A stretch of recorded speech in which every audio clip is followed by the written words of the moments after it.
Hello everybody and welcome back to another installment of the Dam Control Assistant Senior Enlisted course. I'm Lieutenant Timothy Mueller and I'll be the instructor for this lesson, the first in Chapter 3, where we'll be talking about KB, the distance from the keel to the center of buoyancy, and the block coefficients and how they're related.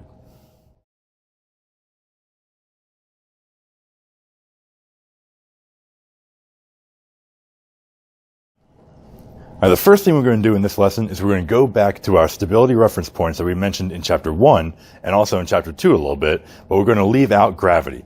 In Chapter 3, we're going to be talking all about metacenter and center of buoyancy. These rely solely on the actual shape of the ship's hull, not the distribution of weight within. So, we have this diagram here. So this is our KBM. So if you remember back a little way to help us remember, makes good boats, but we don't have our center of gravity, which would typically be right near where the waterline is. So we have to look at what we're going to be dealing with in this chapter.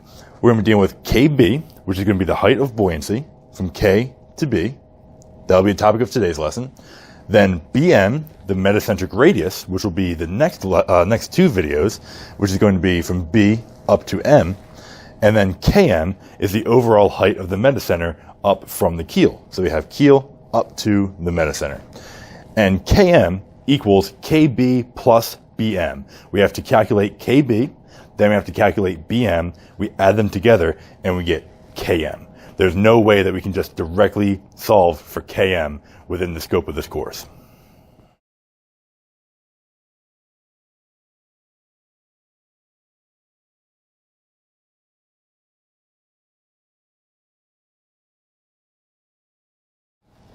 All right, now if you remember from a couple chapters ago, I talked about block coefficients, waterplane coefficients, and a couple other measures of ships that can give us an idea of their shape without actually seeing the ship.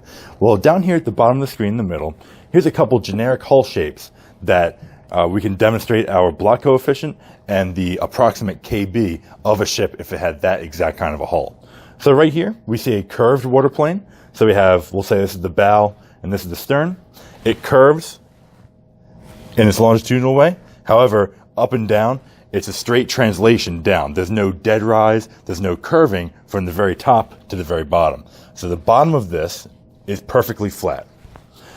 The block coefficient of this type of a hull would be right around 0.8, depending on where the curves come in and go out. The KB for this, however, would be 1/2 of the draft, because there's no variation from the bottom up to where the waterline would be. Therefore, everything's consistent. So the KB, the height of the center of buoyancy, is going to be 1/2 of the mean draft if we have 0 trim and 0 drag. Moving from there on here, we have just kind of a box or a large rectangle. This would have a block coefficient of 1, just the straight definition of a block coefficient. So our KB here would be, again, the mean draft divided by 2. All right, now moving from those very generic shapes to one that's a little bit more realistic in what we see out in the open ocean, we come to this all the way on the right. This has a block coefficient of about 0.7. We've added a little bit of dead rise to the ship. We've also added curvature along its longitudinal axis. And then the keel here we see doesn't go straight down and then straight across like here. The keel comes down, and just like you see in other ships, it'll curve, find a flat point, and then come straight up again. The KB for these types of hulls is very accurately approximated by the mean draft times 0.53. So as we saw in this example, if we increase the flare of a ship, which is typically found at the bow, or if we increase the dead rise, which if you remember from Chapter 0, is the amount of slope that the hull has from the keel up to where it comes up to the sides, then we increase our KB.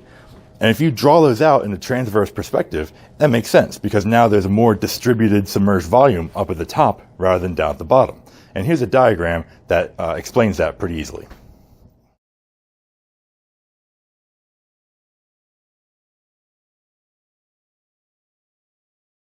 All right, so now taking a look at these examples, we have KB equals mean draft divided by 2, or essentially times 0.5.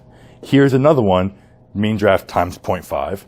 And then here, once we add a little bit of dead rise or shape to the hull, some flare, other things around the ship that we typically find in merchant ships and other seagoing vessels, our KB increases a little bit. It goes from a dm times 0.5 to a dm times 0.53. So if we add flare, or if we add dead rise to the ship, we're increasing our KB. That B is getting a little bit higher. And that makes sense. Now, with increased dead rise, which is the slope of the hull from the keel up to where it goes to its sides, and increased flare, which is found at the bow, where we start having very extreme curvatures, then we see that we have more submerged volume located up at the top near the waterline than we do down below. That's going to increase the center of gravity, the center of buoyancy just a little bit, so it finds the centroid of that entire submerged volume.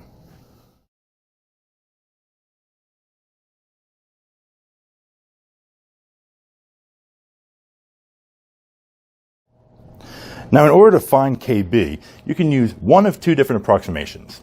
For a typical merchant ship, it's actually surprisingly accurate across many different hull shapes and block coefficients that the KB is going to be right around 0.53 times the draft, which, as we see down here, is pretty accurate when it comes to the actual shape of a merchant ship's hull. So it's here, very accurate across many mean drafts and block coefficients. There was also an equation developed by a man named Morse, which states that KB can be closely approximated as 1/3 times 5 divided by 2 times the mean draft minus the submerged volume divided by the area of the water plane that the ship is sitting on.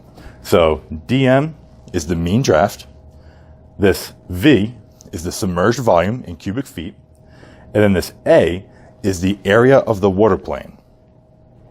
So if we are given a ship that has a mean draft of 12 feet, submerged volume of 20,000 feet cubed, and then an area of 2,000 square feet, let's approximate KB using both of these measures and see how close they are.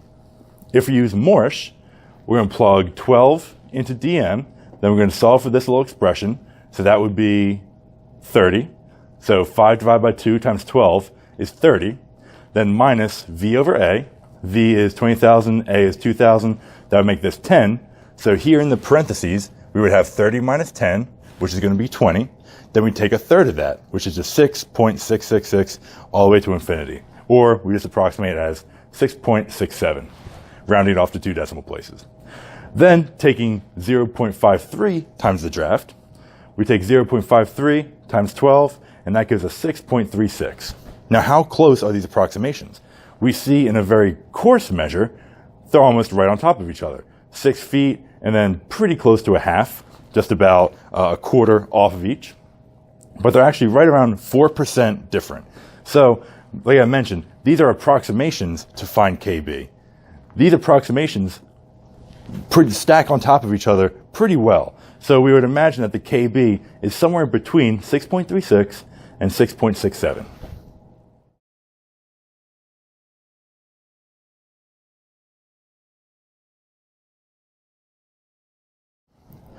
All right, so in this lesson, we covered KB. This is the first of the stability reference points that we're going to be covering here in Chapter 3. The end goal is to build upon everything and get to KM. How do we find this KM? Down here, we got KB, so next we have to cover BM. And that's going to be the subject for future videos. Until then, I'm Lieutenant Timothy Mueller, and I hope you have a great day.